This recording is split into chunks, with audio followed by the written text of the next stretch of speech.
গো ভাই। এই থামো থামো থামো। হ্যাঁ ভাই, আপনি কোটটাই পরে মাথায় মুকুট পরে কই যান? চাকরি বাকরি কিছু পাইলেন নাকি, নাকি বিয়ে করতে যাচ্ছেন? আমার জানা মতে আপনি তো এবার আইএ পরীক্ষা দিছিলেন। আরে না ভাই, অর্থ এলাকার ভেতর আমি একজন ব্যক্তি যে ডি গ্রেড পেয়ে আইএ পাস করছে। হ্যাঁ, যা 1988 সালে এমএ পাসের সমান।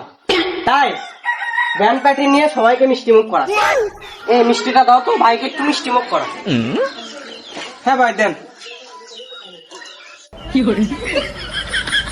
ঠিক আছে, এই আসো।